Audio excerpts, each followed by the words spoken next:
किरण बेदी जी को मोदी जी ने वही फॉर्मूले बताए जो मोदी जी ने लोकसभा में यूज किए थे। और यह आपको पता ही है कि कारतूस जब एक दफा चल जाता है तो वो दोबारा नहीं चल सकता। तो किरण बेदी जी ने वो फॉर्मूला कैसे यूज किया? पत्रकार कुछ भी पूछें, उन्होंने एक ही बात कहनी थी, मेरी मां का आशीर्वाद है। कमाल है। पत्रकार कुछ भी पूछे, उन्होंने एक ही बात कहनी थी, मैं तो जनता की सेवा के लिए आई हूं। अच्छा, बीच बीच में वो रोई भी इमोशनल होके, जैसे मोदी जी ने बताया था और जैसे मोदी जी ने किया था। तो पब्लिक को लगा कि यार यही फॉर्मूले मोदी जी ने किए थे, यही फॉर्मूले ये हम पे यूज कर रही है। यार ये तो हमें बिल्कुल ही पागल समझ रहे हैं। अब इतने बड़े पागल भी नहीं है यार हम। यहां पब्लिक और नाराज हो गई। इसके बाद अमित शाह जी ने एक कमाल का काम किया। सिर्फ 2-3 दिन पहले अमित शाह जी ने कहा कि भाई काला धन वगैरह कुछ नहीं है, 15 लाख किसी के अकाउंट में नहीं आने हैं। वो तो एक जुमला था जो कह दिया गया था। हालांकि अगर वो चाहते तो इस बात को टाल सकते थे। इलेक्शन के बाद भी इस बात को कही जा सकती थी। इलेक्शन तक ये कह सकते थे कि हां भाई काला धन वापस लाएंगे। बट अमित शाह जी सिर्फ कॉन्फिडेंट नहीं थे बल्कि ओवर कॉन्फिडेंट थे। तो उन्होंने कहा कि हम कुछ भी कहें, पब्लिक तो मोदी जी को ही वोट देगी, बीजेपी ही जीतेगी। यह बयान देखकर जितने गरीब लोग थे और मिडिल क्लास लोग थे, जो अब तक ये उम्मीद लगाए बैठे थे कि 15 लाख तो अकाउंट में आएगा ही, क्योंकि मोदी जी ने कहा था कि भाई मुझे बस एक बार जिता के देख लो, बस एक बार तो जिता दो, जिताओगे नहीं तो करूंगा कैसे, एक बार जिता दो और फिर देखो 100 दिन में काला धन आएगा और हर फैमिली के अकाउंट में 15 लाख डिपॉजिट हो जाएंगे। अब पब्लिक तो उसी इंतजार में थी। अमित शाह जी ने जब यह कहा तो पब्लिक ने कहा कि ठीक है सर, हम चूतिया थे जो हमने आपके जुमले को सच मान लिया है जी, हम तो बहुत बड़े पागल हैं। कोई बात नहीं सर, इलेक्शन के दिन मिलते हैं सर। हम दिल्ली वाले हैं सर, बहुत बड़े कमीने हैं। आप पूरे हिंदुस्तान की जनता को बेवकूफ बना सकते हो, हम दिल्ली वालों को नहीं सर। हम तो सर कपड़े उतार लेते हैं। इलेक्शन के दिन मिलना, आपको बताते हैं कि जुमला क्या होता है। यह बहुत बड़ी गलती थी।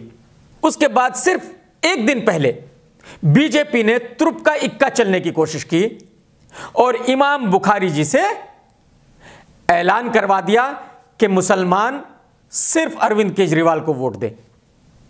अरविंद केजरीवाल ने फौरन ही मना कर दिया कि भाई मैं तो ना कभी इमाम बुखारी से मिला और ना मुझे इमाम बुखारी की हेल्प की जरूरत है। और हकीकत यह है कि 4 मुसलमान भी इमाम बुखारी के कहने से किसी पार्टी को वोट नहीं देते।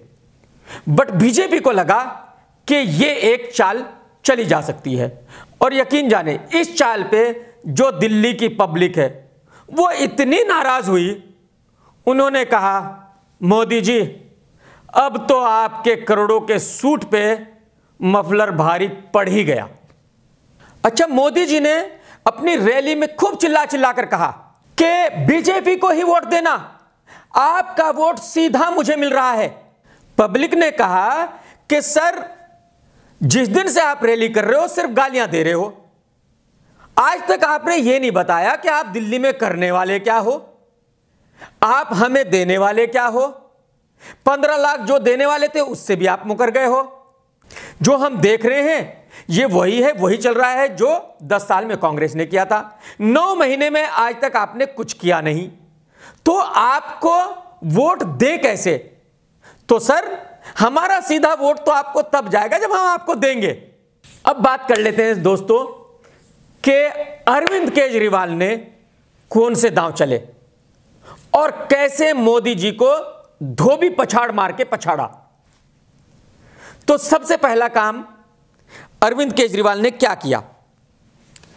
अरविंद केजरीवाल गली गली में झुग्गी वालों के पास घूम रहे थे, पैर में चप्पल, 2 रुपए की पैंट, 2 रुपए की शर्ट और 2 रुपए का मफलर। और बोला भाई मैं तो गरीब आदमी हूं, पांव में जूता भी नहीं है भाई, मैं तो राजनीति में आया हूं आप लोगों की सेवा करने के लिए। अच्छा, 2 रुपए का आदमी भी केजरीवाल के गले लग रहा है और केजरीवाल उसे भी हक कर रहे हैं। पब्लिक को लगा यार ये तो अपना बंदा है।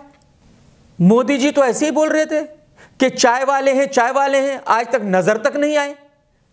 बंदा तो गरीब ये है, अपने बीच में देखो बेचारा कैसे घूम रहा है नंगे पांव। अरविंद केजरीवाल ने पब्लिक को बताया कि भाई मैं तो असिस्टेंट इनकम टैक्स कमिश्नर था, मैंने तो वो जॉब छोड़ के यहां आप लोगों के बीच में आया हूं आप लोगों की सेवा करने के लिए। और पब्लिक को लगा यार ये बंदा बात सही कह रहा है। दिल्ली में वैसे ही सर्दी होती है, पब्लिक वैसे ही मफलर पहनती है, पब्लिक को लगा ये तो अपना ही भाई है यार। ऊपर से अरविंद केजरीवाल ने जबरदस्त चीजें पब्लिक के सामने रख दी कि भाई वाईफाई फ्री करूंगा, अगर हर कोई अपने घर में बैठ के अपना मोबाइल लैपटॉप ये वो चला सकता है बिना पैसे दिए, इससे बढ़िया क्या हो सकता है। कहा भाई बिजली सस्ती कर दूंगा, भाई पानी सस्ता कर दूंगा, भाई महंगाई कम कर दूंगा। यानी केजरीवाल साहब के पास बहुत सारे मुद्दे थे, पब्लिक के सामने रख दिए। मोदी जी ने कुछ भी नहीं रखा, सिर्फ अपना कॉन्फिडेंस और चेहरा रखा। दूसरा, केजरीवाल ने पब्लिक को बताया कि देखिए भाई मोदी जी मुझे गाली देते हैं बट मैं जवाब नहीं दूंगा भाई, मैं तो गरीब आदमी हूं, मेरी हैसियत ही नहीं उनको जवाब देने की। वो बड़े लोग हैं भाई, 10 लाख का सूट पहनते हैं, अमेरिका के प्रेसिडेंट बराक साहब उनके लंगोटिया यार हैं, तो वो मुझे गालियां दे, मुझे क्रिमिनल गोत्र का कहें, मुझे टेररिस्ट कहें, मुझे फ्रॉड कहें, कुछ भी कहें, भाई मैं तो गरीब आदमी हूं, मैं जवाब दे ही नहीं सकता। पब्लिक को लगा यार बात तो सही है, अपना गरीब भाई है, ये जवाब दे ही नहीं पा रहा है यार, वोट इसी को देना है। तो केजरीवाल ने मोदी जी का ही फॉर्मूला मोदी जी पे यूज किया कि भाई ये जो गांधीज हैं ये तो अमीर हैं और मैं तो गरीब आदमी हूं, चाय वाला हूं, आपका भाई हूं, तो मुझे वोट नहीं दोगे, किसे दोगे। वही फॉर्मूले को यहां केजरीवाल ने उल्टा मोदी जी पे चला दिया कि भाई मोदी जी तो अमीर हैं, बराक के दोस्त हैं, 10 लाख का सूट पहनते हैं, मैं तो गरीब आदमी हूं, चप्पल में घूमता हूं भाई, तो वोट मुझे देना है दे दो, नहीं देना है मत दो। पब्लिक को यह बात समझ में आ गई।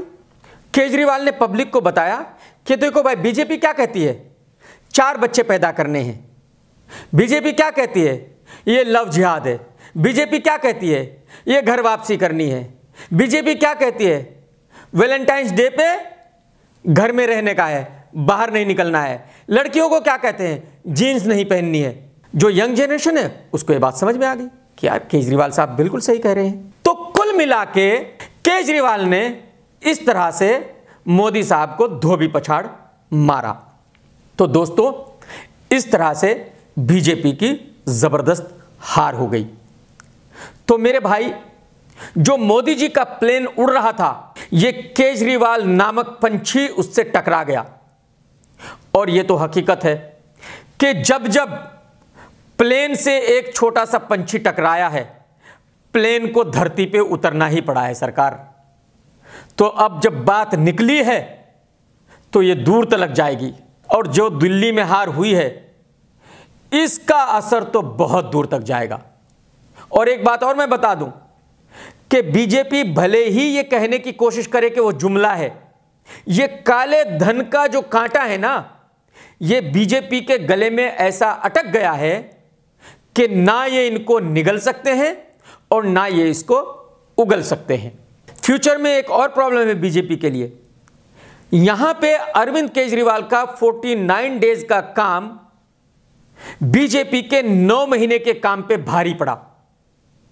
अब जो केजरीवाल आगे 6 महीने में करेंगे वो मोदी जी के 5 साल पर भारी पड़ेगा, क्योंकि केजरीवाल ने ऐसे वादे किए हैं फ्री वाईफाई, सस्ता पानी, सस्ती बिजली, जो वो 100% करके रहेगा। 100% गारंटी के साथ कह सकता हूं मैं। और मोदी जी ने सारे ऐसे प्रॉमिस किए हुए हैं कि उनमें से एक भी पूरा नहीं होता। तो मेरे भाइयों अब बीजेपी के लिए ये जो खराब दिन यहां से शुरू हुए हैं ये बहुत आगे तक जाएंगे। Take care. मोदी जी का फॉर्मूला यह था कि उन्होंने लोकसभा में जबरदस्त जीत हासिल की है और उसके बाद जितने भी इलेक्शन हुए वो भी जीते हैं।